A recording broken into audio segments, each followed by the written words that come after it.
prayers, I was reminded that Dee Flores is not doing well, and she will come to church sometimes, and other times she's not able to do that. Please keep her in our prayers as a church. The month of July this year, when I sat with the search committee of this church, entertaining the thought of making me over to be the pastor, and one of the things that I made very clear to the group that we had that conversation was my commitment to the mission of God. That I know that the church, the Adventist church, was raised by God for mission. And it was also my conviction at that time that the Rockwood Church, been in this place for 50 years, was raised by God for mission. Now, if you look to both sides of the church, you will see a banner to your right. This is what I believe is the mission statement of this church: growing disciples and preparing people to meet Jesus. The strategies to meet that mission is on the right: exploring the way, living the truth, and sharing the life. Now, I praise God for the commitment of this church to the study of Scripture. And for those of you who are visiting this church this morning, the Rockwood Seventh-day Adventist Church is a Bible-based community. And we take the Word of God seriously, which is why when we come together to worship, your pastors spend time in unpacking the Word of God and allowing God to speak to us. I also rejoice and thank God for a number of people who are involved in doing personal Bible studies in homes, here on our premises, on the Wednesday evening, Saturday morning, or Sabbath morning, where we have a number of classes that are taking place from our adults to our children, pursuing the will of God and asking the question, God, what do you want me to do? Today we are starting this new journey together with you as a church on the understanding that we are here because God has called us for mission. I'm going to invite you now to come with me. You know that when it comes to preaching, we just need God to speak to us. My job as an interpreter of Scripture is simply try and package this thing together in a way that we can understand the will of God. Here's my title for this morning: Even the broken can make disciples. I want to come with me to the Gospel of John, chapter 4. John chapter 4. Now, while you're finding that page of Scripture, and by the way, I'm going to put up a passage of Scripture behind me on the screen, but you will also have access to a copy of the Bible just in front of the pew that's one of you. Now, we have talked already about the mission of the local church, growing disciples and preparing people to meet Jesus. Those are our strategies. But here's the mission of the church, the Seventh-day Adventist Church globally. And that includes the Oregon Conference. Now, if you go to the website of the conference, you will see what I have for you on the screen. So I'm going to invite you to read with me the section to your left, the mission of the Seventh-day Adventist Church globally. All right, let's read it together. The mission of the Seventh-day Adventist Church is to call all people to become disciples of Christ. And it just pause there. That's what we're saying on the banner to your right, to make disciples of people anywhere. So let's continue to read that statement. To proclaim the everlasting gospel embraced by the three angels' messages, and to prepare the world for Christ's soon return. Do you see how that statement or that mission is in sync with this statement of the local church? By the way, it had nothing to do with the mission statement of the church, but I think the Spirit of God was leading. So we are talking about the same thing. Now, for the conference, insofar as the conference is concerned, they have 4 strategies, and you can see that to the section on your right.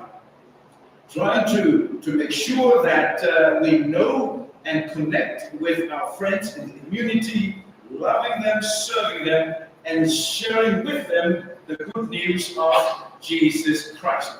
I want to be sure that when we are looking at this particular passage, we know that we are talking about the mission of our local church, but also the mission of the global Seventh-day Adventist church. So let's go to the Word of God now.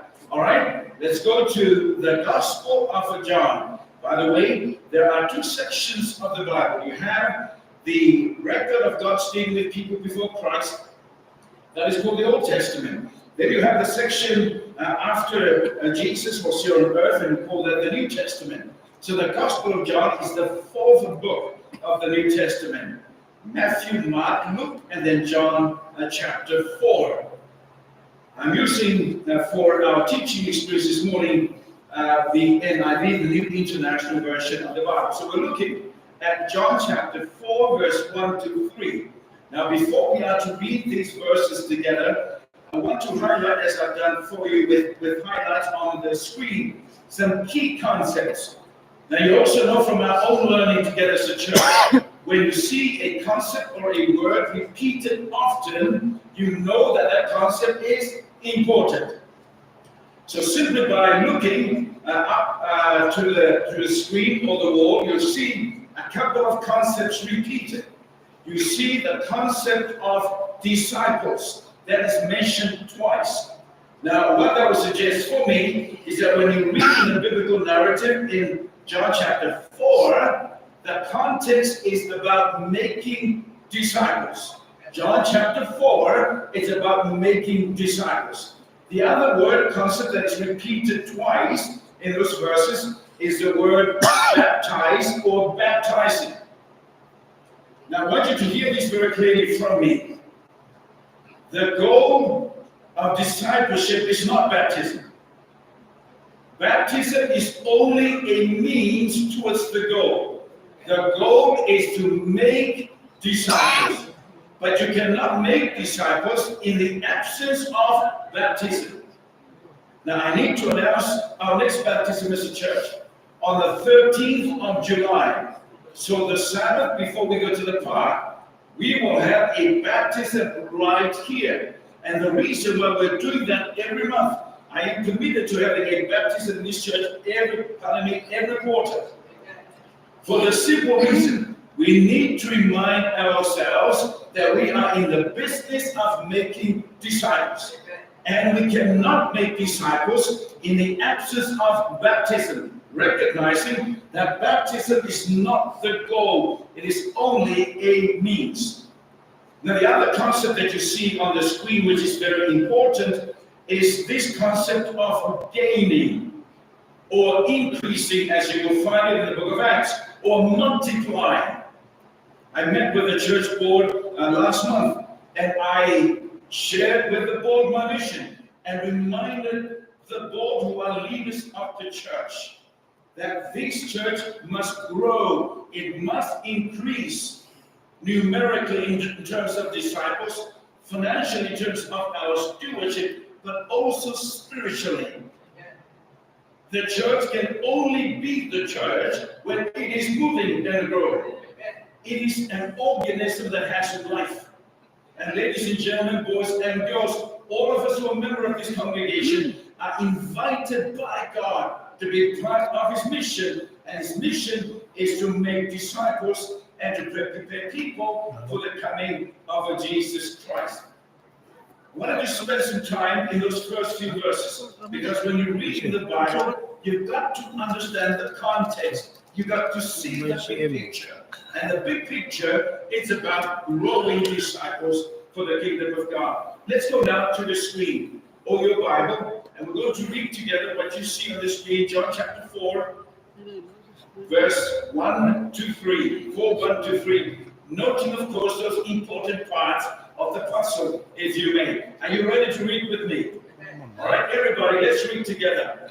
Now, Jesus learned that the Pharisees had heard that he was gaining and baptizing more disciples than John, although in fact it was not Jesus who baptized, but his disciples. So he left Judea in the south and went back once more to Galilee in the north. Now here's something else that I need to mention to you, because I don't want us to forget this. If you look to the regular scripture, the actual people who were involved in disciple making in this case was not Jesus, but his disciples. I want you to get that. That's really important, because there is a perception in the Christian community that that is the job of the pastor. But I am reminding you on the basis of Scripture, that is the work of the pastor and the members of the church. Amen. All of us, on the basis of our baptism, committed ourselves to be disciple makers. And so the work of discipleship is not the work of the pastor alone. It is the work of all of us as a congregation. And by the way, I have a reference for your information, and your pastor sometimes in the future will come back to mission, and I will pick up on this important passage of scripture in Matthew 28. Because as a church, so the early church, we reference this passage quite often as one of the key motivators for us being involved in the mission of God. So it's simply there as a reference. I will come back to it at another time in the future and look at it very closely. Now, if you spend time in John chapter 4, you'll know that the main character of this biblical narrative is a woman with no name.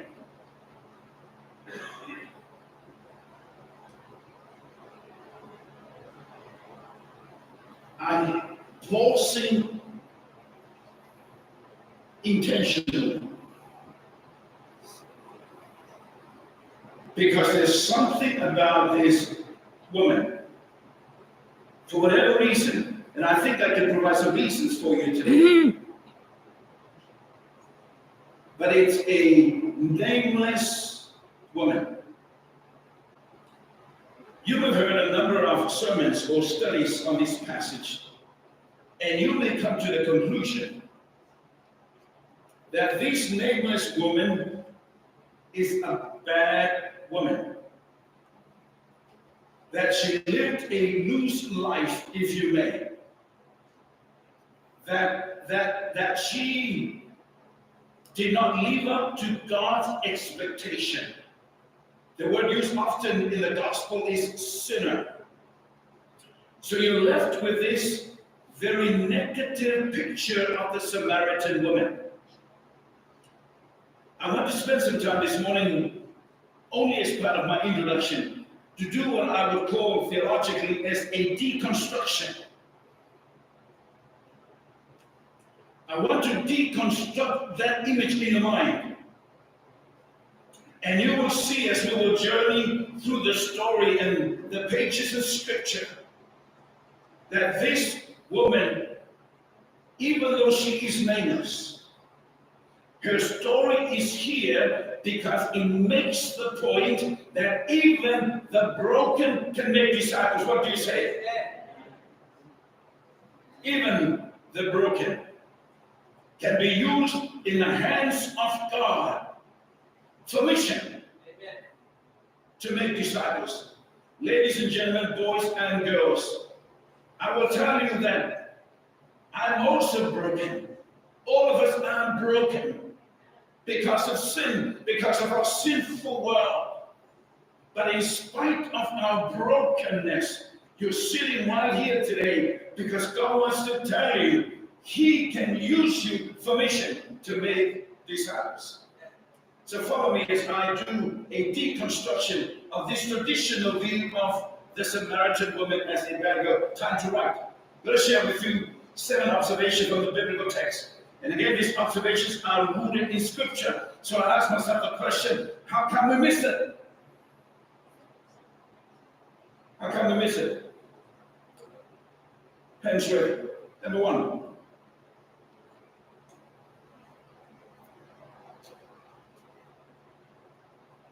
The Samaritan woman was culturally informed about the practices and the norms of the time. I'm giving you a reference. Imagine that you and I are there, but are not seeing as you're listening to the conversation. Did you know, by the way, this is the only person in Scripture where Jesus spent a lot of time in a conversation. This is the longest recorded conversation of Jesus and anybody in Scripture. And I don't think that is an accident. There's something about the story that speaks to us today. But first, she was culturally informed. Listen to the conversation. Jesus, by the way, initiated the conversation. But here's the response from someone who's culturally informed. She said, "Excuse me, sir. You know that you're a Jew and I'm a Samaritan. We're not supposed to be talking." Culturally informed. "Excuse me, sir, but did you know that it's not proper for a man and a woman to talk together away from lots of people?" You can start to get the picture. This is no silly woman. She knew the expectation of the culture of the time. Let me go on number 2, because this is not my sermon. This is just my introduction. This particular sermon will finish at 2 o'clock this afternoon. No, I'm kidding. We will always finish on time. Always finish on time. And we will have lunch on time. This woman was not passive or submissive. See, sometimes we get this picture of women from the Middle East or Asia. They're very submissive, passive. You can do anything to her, and they will never say boo. To the contrary, she was challenging Jesus. She was not afraid of this guy who was a Jew. So even though she was respectful, she said, "Sir, now you're talking about water, but you don't have any big or bucket or anything." She was assertive. She was not afraid to speak her mind. 3, we're simply doing a decomposition, deconstruction, pardon me, of this woman.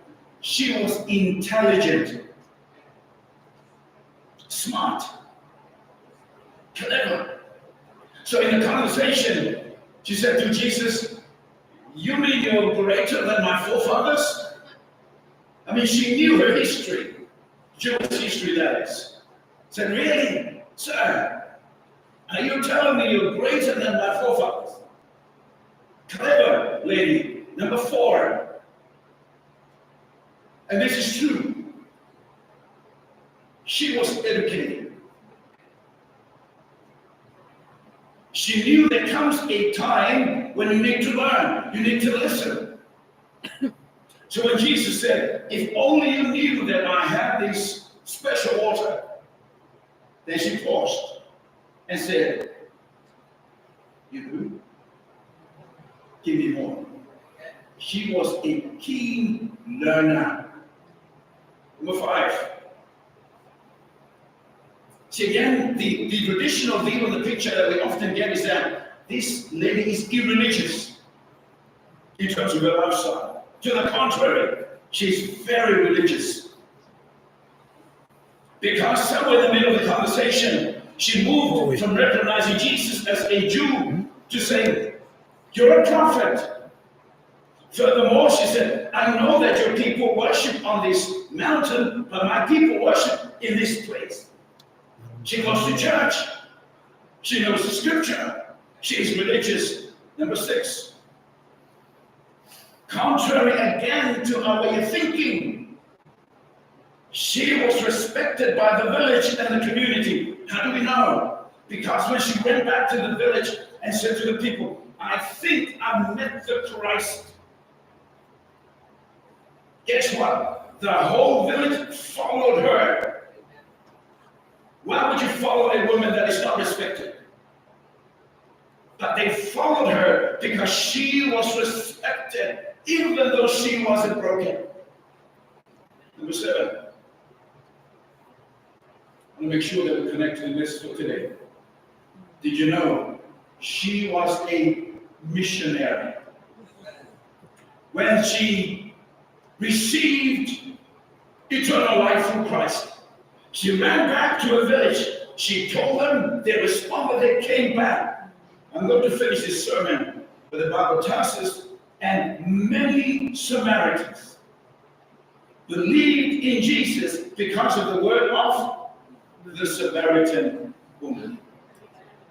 Now, you don't need to answer me this question, so you tell me, was she a bad girl? I think you missed the point if you don't recognize it. This was a special missionary for God. Let me share with you 3 observations of the story very quickly for our learning today, beyond reintroducing to you a different person when we read the Word of God. Here's the first point I want to make with us this morning. Only 3 observations of the text.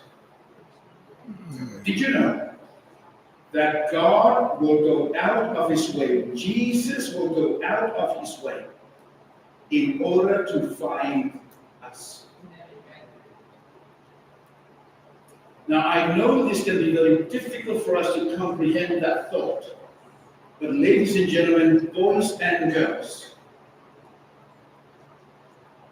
the reason why you're here this morning, I know for some of you plan to be here this morning, is because God had a plan for you, because he wants to find you. Why do you think Jesus left his glory in heaven and came down to this world as a baby and died on the cross of Calvary in a place called Golgotha in the Hebrew? He goes out of his way in order to find us. Let me give you a little geography lesson today. So you're looking at a map of Palestine in the time of Jesus. I want to give you an illustration of the point. Jesus goes out of his way. Now, Jesus was down in Judea, in Jerusalem. Now, in the time of Jesus, there were 3 distinct districts of Palestine. To the north, you have Galilee. That's where you have the Lake of Galilee. To the south, where you have the Dead Sea, you have Judea. And then in the middle, you have the district of Samaria. So you have 3 districts. Follow me. Let's show this. From the north, we have Galilee, then Samaria, and then Judea. Now let's go from the south to the north. From the south, it is Judea, Samaria, and Galilee. So according to the story, Jesus was in Judea, in the south. And Jesus wanted to go back to the north. Now there are 2 ways of traveling to the north or traveling from the north to the south. On the coast, there is a King's Highway. There's a King's Highway that you can take from the south to the north. There's also another highway that runs parallel to the River Jordan, right here, River Jordan. So Jesus was down in Judea. He wanted to go to the north, but you have this mountain range. And here in this mountain range, you have the town of Sychar, right there. Sychar, where you have the well of Jacob. Now follow me as an illustration to the point. Jesus will go out of his way to find us. Jesus would have gone through with his disciples on the King's Highway on the coast. He could have gone with the disciples in the highway that follows parallel to the River Jordan. But on this day, I'm going to give you the text. On this day, he went via the mountain range. Jesus made a detour. Are you following me? Why? Jesus made a detour because he had a divine appointment. Because there was someone who was searching. There was someone who needs eternal life. And guess what? Jesus paused and changed his itinerary. Because that's the nature of God. He will go out of his way to find us. What do you say? So here's our biblical text. So when you're looking at John chapter 4, verse 4 and 5, you see the English word had. That emphatic word had, meaning he had other options to follow. King's Highway to the coast, or the other highway next to the River Jordan. But ladies and gentlemen, boys and girls, on this day, it seems as Jesus had no option but to go via the mountain range to the town of Sychar. Why? Because he had to go out to find us. That is your God. You would have no plans to be here this morning as part of this worship. But God wanted you here because he wanted to reach you. Because you too and I need eternal life. Let me take you to my second observation of the text.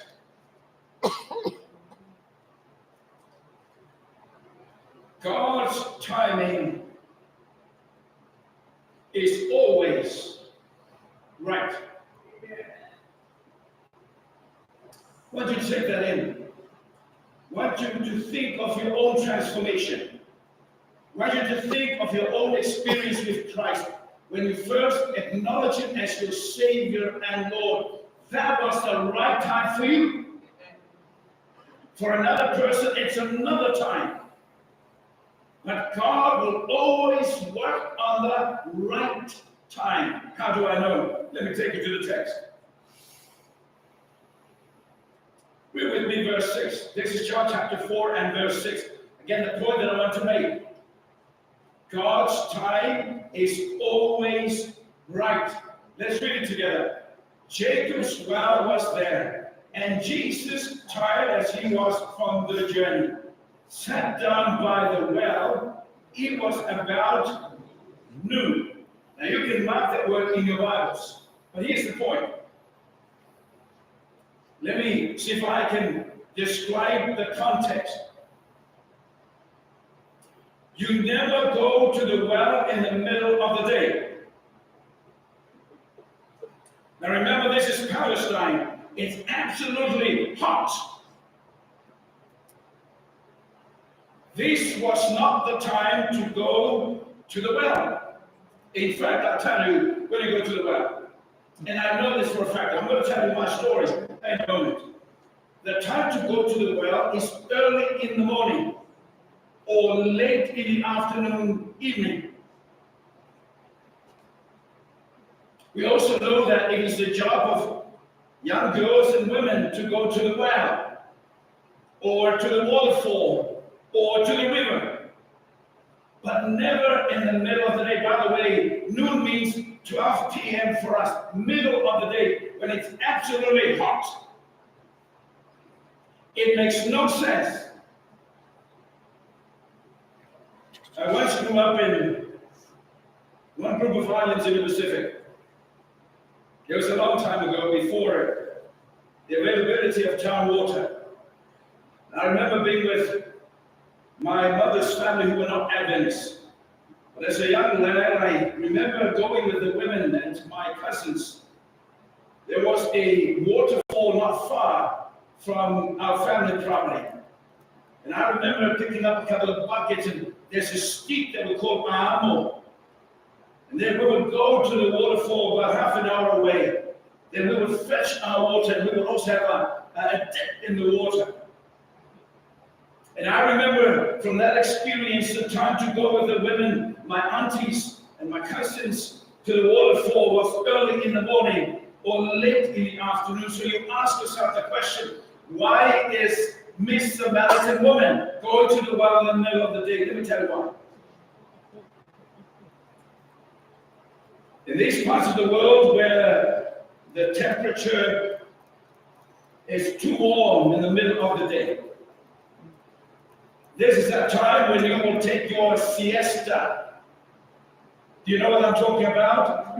That's when you have a nap. That's when you find a shade under the coconut tree, and then you have a little sleep, and then you dream. So on this day, see, this is a divine appointment. Jesus needed privacy. And Jesus came to the well early in the morning or late in the afternoon. There will be other people as well. Are you following me? But in the middle of the day, because of this perceived nature of the woman, where everybody in the village were talking about her, heaven had it. That the middle of the days when those women were having a nap, and their mouths were also having a nap. So nobody was at the well at the middle of the day, so that Jesus and the Samaritan woman can have a deep conversation about the things of God. So you mean this was an accident? No. God always has the right time for all of us. There are some of you in this congregation, and I know this, ladies and gentlemen. There are some of you who are searching for Christ. There are some of you who haven't made that decision for Christ. But I will tell you today, this is the right time for you. Jesus is in town. Jesus is in Scripture. He is searching for you. He and you can have a divine appointment, and God's time is always right. Always right. Let me take you to my third observation of the biblical text. So here's what we learned so far. Jesus will go out of his way to find us. God's time is always right. But because he is God, right now, he knows your needs. Let me take you to the biblical text. Let's listen into the conversation. But here's a rhetorical question for you. Why would you go to the river or the fall or the well? It's a no-brainer. You go there because you're thirsty. But Jesus saw beyond the physical need of the woman for water for her household. Down deep in her heart, she was yearning for a long-lasting relationship because she just came out of 5 broken relationships. She was not a naughty girl, no. But like many of us, she had multiple broken relationships, and she was looking for something permanent. And there was nobody else that can provide for that eternal, lasting relationship but Jesus. So behind the veneer, behind the facade, behind playing religious, she knew that this was her time. That's why she said, "Please, sir, give me more. Give me more." Let's read the text. Here's John chapter 4, 13 to 15. This is my third observation, which means we're going to land the plane in a moment.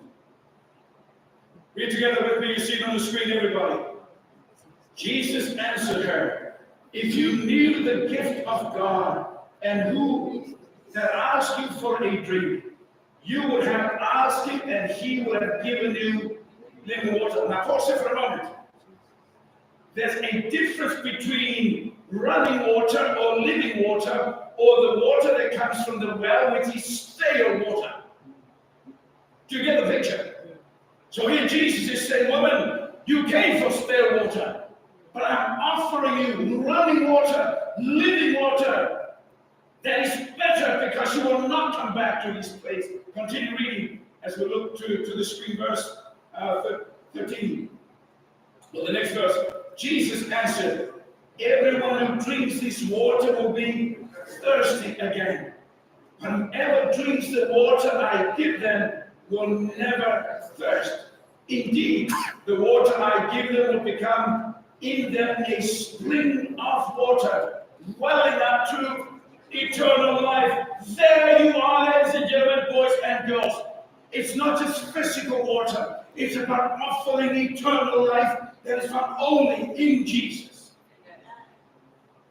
The woman said, sir, give me this water so that I will not get thirsty and have to keep on coming here to draw water.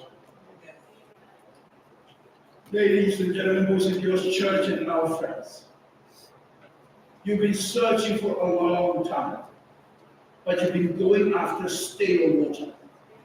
Time to pivot, time to change, because God's time is always right, and pivot for eternal water, eternal life that can be found in Jesus Christ alone.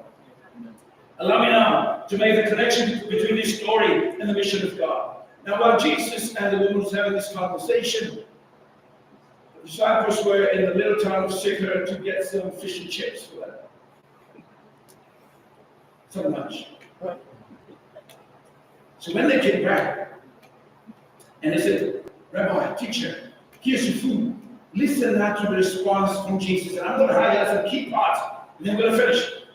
We're reading from verse 34 and 35. So imagine the disciples had come back with pizza. We had pizza with young people last night. That's why I'm thinking pizza.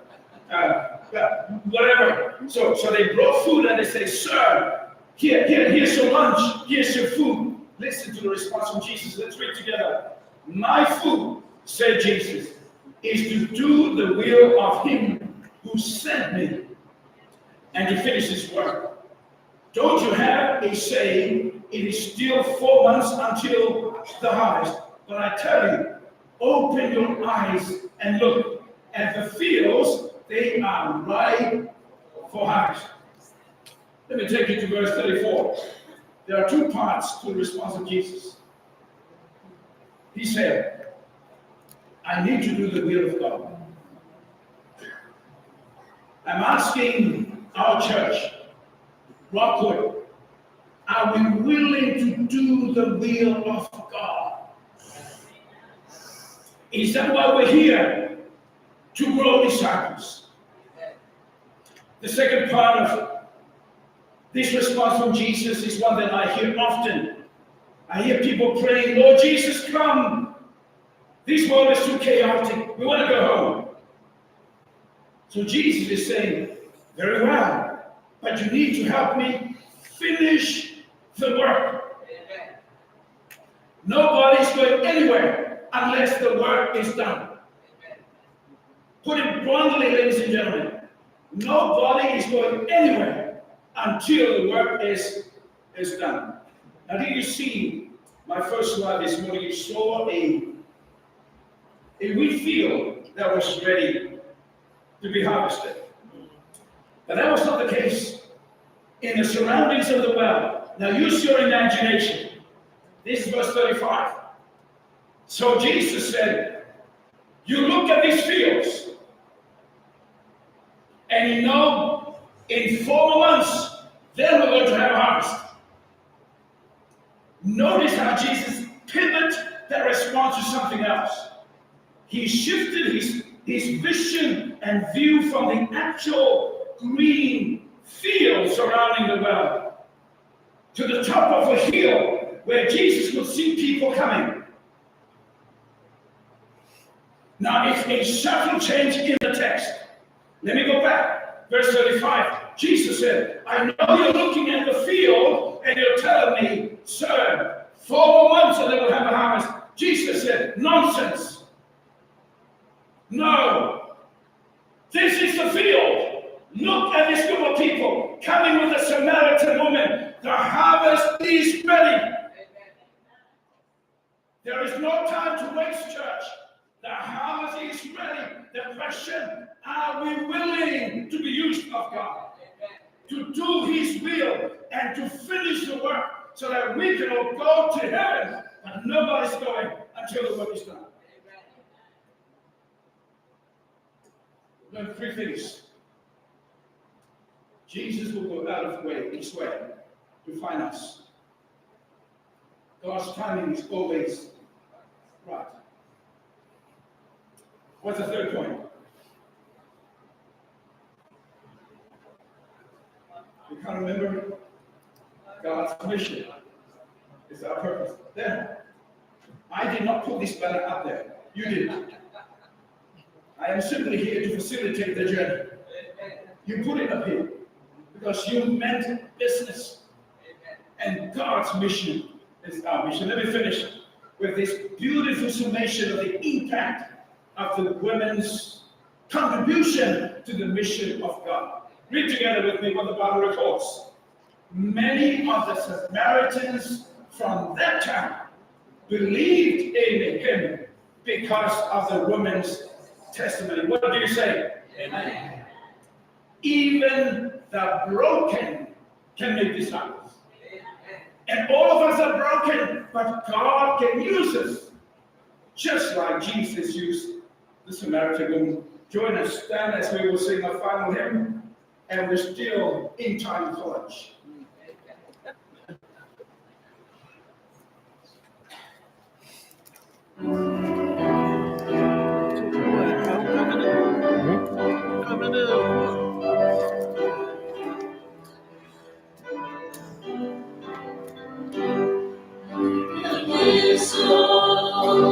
God can use me anywhere, Lord, anytime.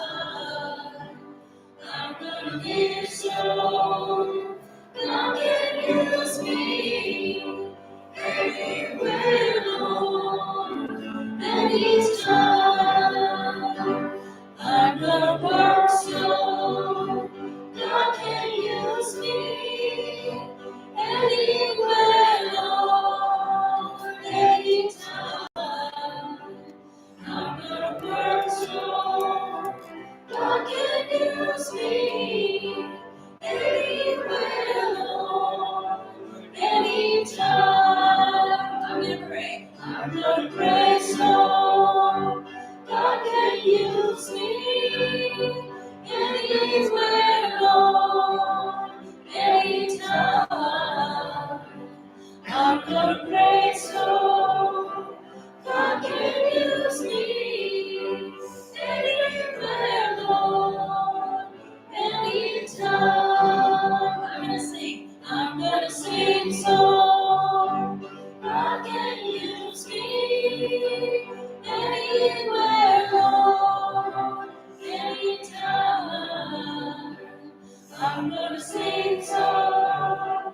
God can use me anywhere, Lord, anytime.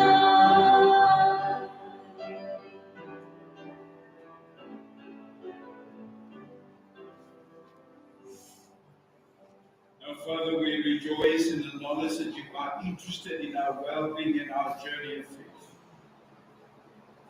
Thank you for leaving the glory of heaven and to come to this world so that you can find and save us. Thank you for that assurance of salvation in Christ daily. But Lord, we also want to pause and to thank you for the invitation, the mandate to make disciples of all people. We feel humbled that you have honored us with this invitation as we listen to your word today. Pray now that you will give us the courage, give us the boldness to be able to step out in faith and say, yes, I want to do the will of God and to finish His work. To our congregation and to our friends who are here with heads bowed and eyes closed,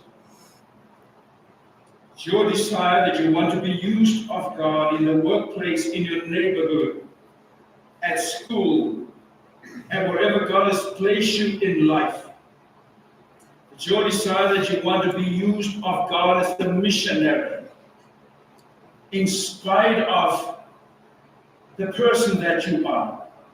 I want you to raise your hand right now. I want you to raise your hand. Join me quietly by saying, Lord Jesus, I am willing. I am available. I want to do your will and to finish your work. There may be some of you here in this congregation who haven't had the joy of being connected to Christ and to experience eternal life. Perhaps today He's speaking to you. You want to make a commitment to follow Jesus, to be His disciple, and to be empowered by His Spirit to live the life that God expects of you. It's your desire today that you want to receive that gift of eternal life in Christ. I want you to raise your hand as well. And you know you can receive the blessings of eternal life right now. To all of us with heads bowed and eyes closed, I pray that God will manifest His goodness and grace to you wherever you go in the coming week. Keep you close to His heart. Surround you with the ministry of His Holy Spirit. If by the will of God, you will join us again in worship right here as we explore again the will of God for us. Go now in peace and with the blessings of the Father, the Son, and the Holy Spirit, and everybody will stay together. Amen. Amen.